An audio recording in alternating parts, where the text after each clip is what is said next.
Hi, I'm Dr. Stephanie Christian. Welcome back to Tuesdays with Timeless. Today, I'm going to talk about preventative neuromodulators. Neuromodulators are those injections that we do to soften or prevent the contraction of a muscle that leads to the wrinkles up above. I'm going to talk about doing that in people who have not yet developed the creases.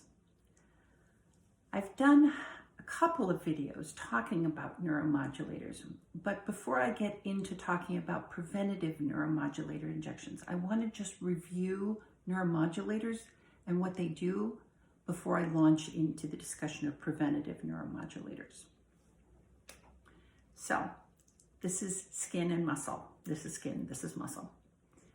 When we were 10, the muscle contracts, the skin contracts, and we get a little crease. It's called an active crease because the muscle underneath is actively contracting.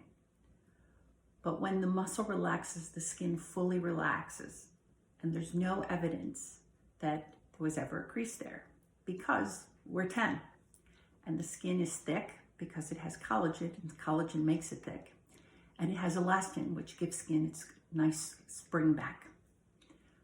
But over time, the skin ages, and we lose collagen and we lose elastin because of sun damage, smoking, exposure to secondhand smoking,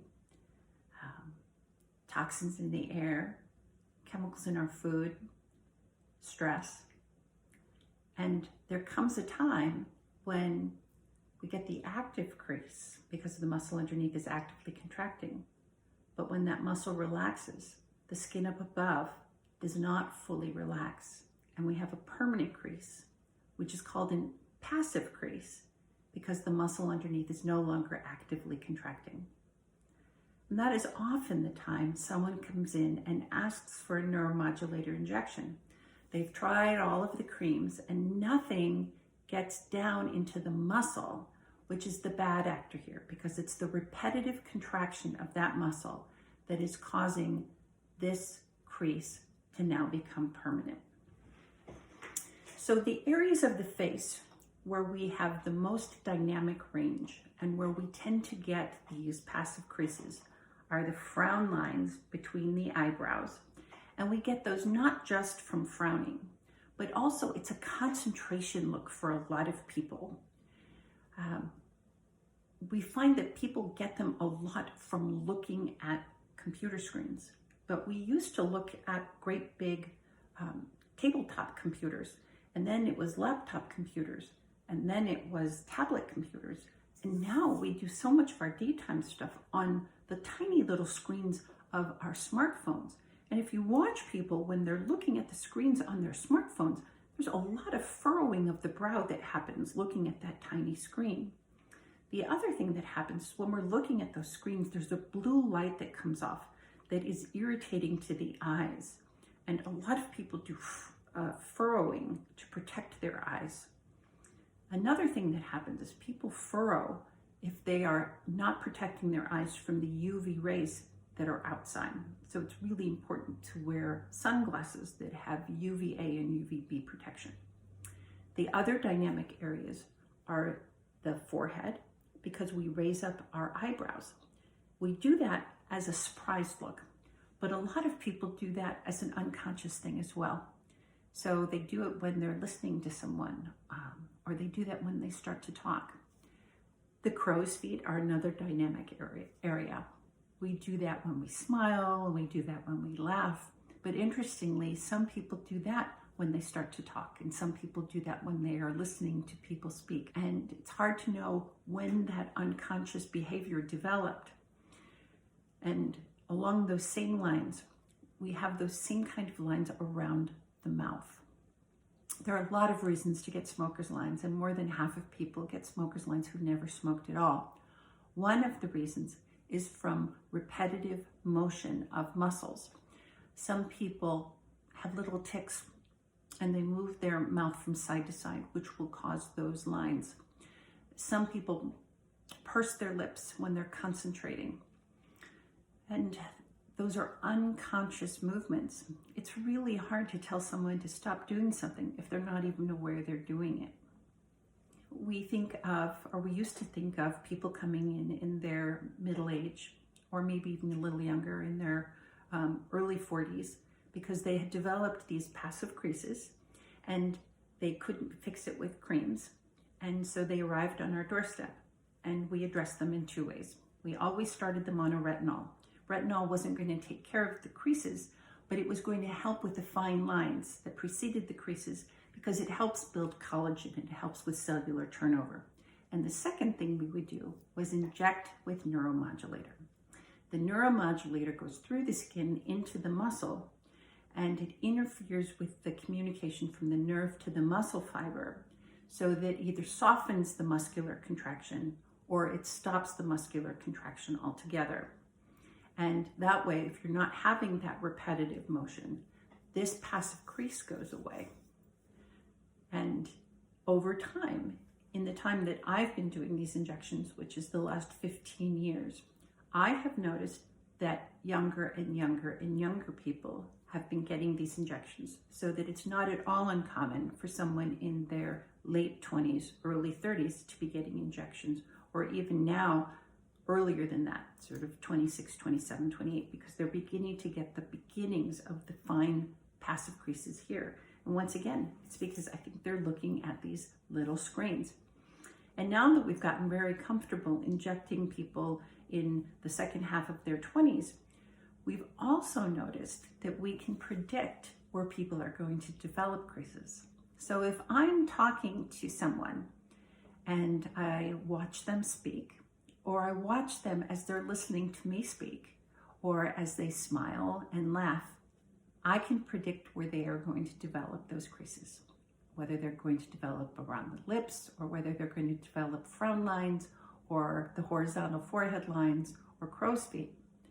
And if I inject where I see that they're going to develop those lines, that is called preventative neuromodulator injection, because I'm injecting before they have actually developed the passive creases.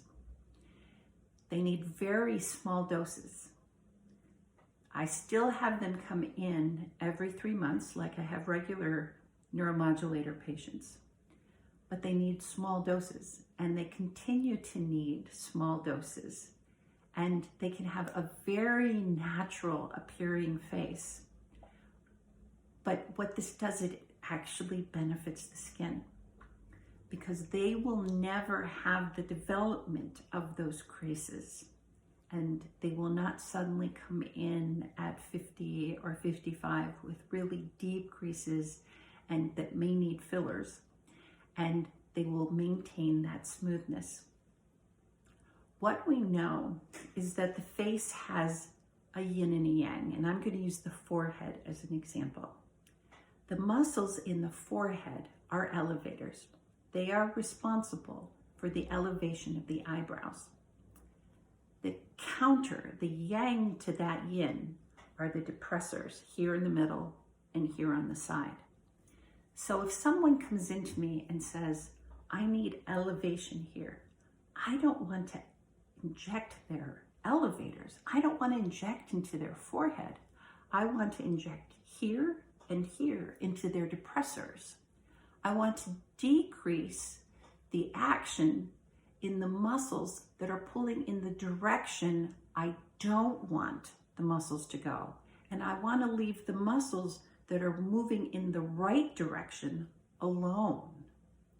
And what we have found is that if we leave those muscles alone and we stop the action in the muscles that are pulling in the wrong direction, the muscles that are pulling in the right direction actually get stronger. In the words of one of my favorite lecturers, Dr. Doris Day, as these muscles get stronger, it's like improving the posture of the face. And you can actually see that happening with people who are truly consistent with their every 3-month injections.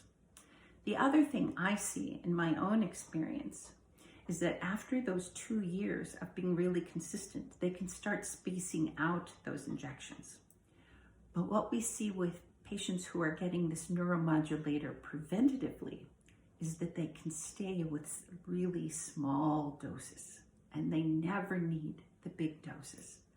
We are training their muscles. We are retraining their muscles, and we see that improved posture early, and they can space out their injections more than people who start their injections in middle age.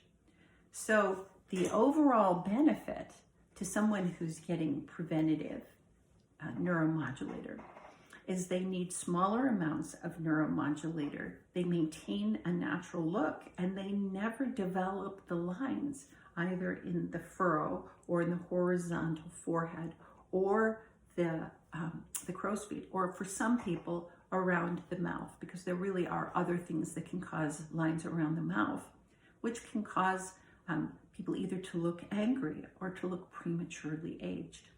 So it's a win-win. If you have any questions, please don't hesitate to ask below. As always, I really like that interaction. And I hope you stay well. Have a wonderful week, and I'll see you next Tuesday.